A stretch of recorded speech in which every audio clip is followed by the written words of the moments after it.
Hello everyone, I hope you all are doing well.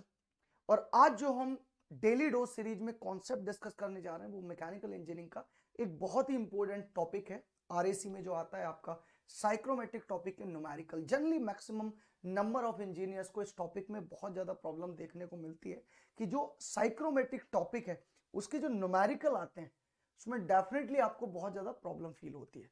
तो आज important trick discuss करेंगे कैसे और किस तरह से साइक्रोमेट्रिक के न्यूमेरिकल प्रॉब्लम को हम टैकल करें।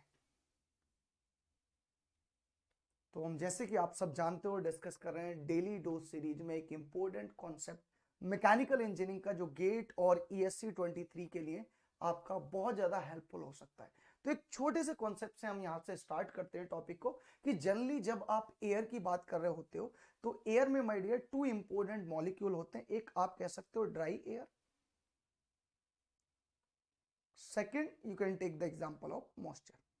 And you know very well जो मॉइस्चर का डिस्कशन है या मॉइस्चर का पोर्शन है as compare to dry air बहुत कम होता है वाटर वेपर जनरली। अब यहां अगर मेजरमेंट की बात करने आए तो जो मेजरमेंट और कैलकुलेशन दो इंपॉर्टेंट फैक्टर हैं।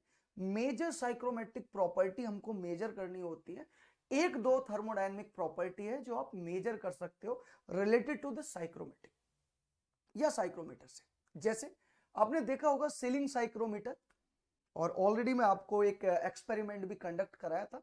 तो इसकी हेल्प से आप दो पैरामीटर बहुत आसानी से मेजर कर सकते हो। One is known as dry bulb temperature and second is known as wet bulb temperature. एक और मेजर वैल्यू हमको पता होती है यहाँ पे जिसको आप कहते हो एटमॉस्फेरिक प्रेशर माय डियर, या फिर it is known as barometric reading. तो अगर हम नॉन की बात करने आए इन जनरल जो मेजर्ड वैल्यू है वो है ड्राइबल टेम्परेचर जो थर्मोमीटर से मेजर हो सकती है, जो आपका साइक्रोमीटर है। Second my dear wet bulb temperature, और जो थर्ड है दैट इज एटमॉस्फेरिक प्रेशर या फिर आप ये कहिए बैरोमेट्रिक रीडिंग। ये तीन वैल्यू हमको मेजर है, राइट। अब उसके रेस्पेक्ट में देखते हैं कौन कौन सी पहले थर्मोडायनेमिक या फिर साइक्रोमेट्रिक प्रॉपर्टी आपसे पूछी जा सकती है और उनके लिए किन किन पैरामीटर की रिक्वायरमेंट होगी। One by one let's try to discuss each and every point. जैसे कि हमने ऑलरेडी डिस्कस किया था कि जो टोटल कॉम्बिनेशन है that is the combination of the dry air my dear, वो ड्राई एयर का कॉम्बिनेशन है plus of water vapour. So इसी तरह जो आपका टोटल प्रेशर है atmospheric pressure that is the combination of the dry air plus of water vapour. तो यहां पे हम क्लियरली लिख सकते हैं कि pressure of dry air it will be written by barometric pressure minus of vapour pressure. So यहां से आपको समझने की यह जरूरत है कि अगर अननोन की बात करने आओ इन दिस पर्टिकुलर पॉइंट, इस प्रॉब्लम में डाल्टन लॉ जो थर्मोडायनेमिक या साइक्रोमेट्रिक प्रॉपर्टी के रिलेशन आपको बता रहे हैं, तो वहां पे आपको एक बैरोमेट्रिक प्रेशर की रिक्वायरमेंट है and second one is my dear vapour pressure. If it will be asked humidity ratio या फिर specific humidity, then again it will be required related to either vapor pressure या फिर आपकी barometric reading।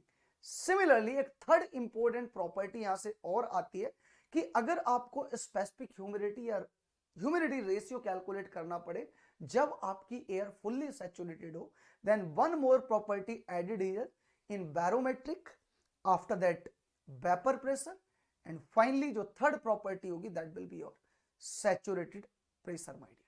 तो तीन important property अभी तक हमको ये देखने मिला कि अगर ये प्रॉपर्टी नॉन हो तो very easily we find these three important thermodynamic relation value.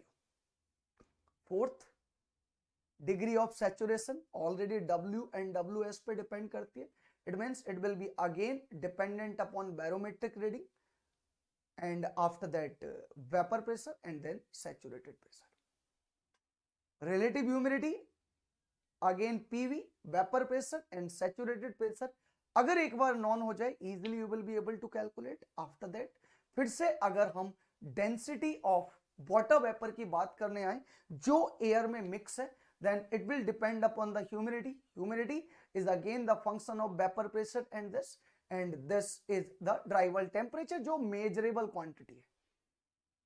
And last point पे अगर हम देखते हैं तो again dry bulb temperature already लिखा है हमने, HGV and due point temperature. So from here अब अगर हम सारे इंपॉर्टेंट फैक्टर को आके देखें तो दीज 3-4 इंपॉर्टेंट फैक्टर, अगर ये 4 इंपॉर्टेंट वैल्यू हमको पता चल जाए कॉन्सेप्चुअली कि ये मेजर कहां से करनी है, तो बड़ी आसानी से हमको सारे के सारे थर्मोडायनेमिक रिलेशन के जो बेसिक लेवल के क्वेश्चन है आप सॉल्व कर सकते हो easily.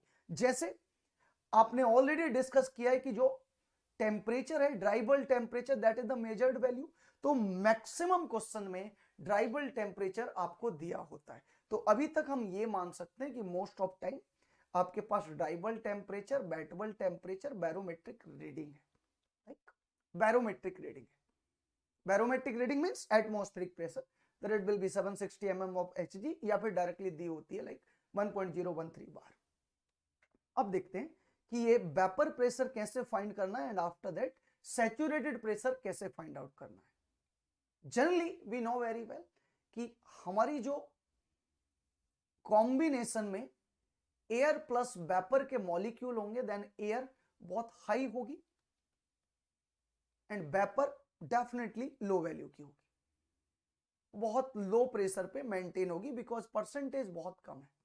So this is the pressure of vapour and this will be the pressure of dry air and combination of both barometric reading. So इस दिए हुए प्रेशर पे अगर मुझे ड्राई बल्ब टेम्परेचर पता है तो कॉन्सेप्चुअली क्या मैं ड्रॉ कर सकते हैं कि वेपर प्रेशर जो वाटर वेपर का प्रेशर है that will be located at a given pressure and at a given temperature that will be located like this. Now if at the constant pressure, if I'll check the value of the saturated pressure, अगर इस point पे अगर saturated temperature calculate करता हूं तो definitely मुझे क्या देखने को मिलता है, ड्यू पॉइंट टेम्परेचर. अगर आइसोथर्मली टेम्परेचर कोई चेंज नहीं करते और अगर ये सैचुरेटेड प्रेशर यहां से आपको मिलता है, फुल्ली सैचुरेटेड हो जाएगी, दैट विल बी पीएस, जो एयर होगी यहां पे फुल्ली सैचुरेटेड हो जाएगी. So what we are getting, यहां पे दो बहुत इंपॉर्टेंट कॉन्सेप्ट निकल के आ रहे हैं कि अगर ड्राई बल्ब टेम्परेचर के रेस्पेक्ट में अगर स्टीम टेबल से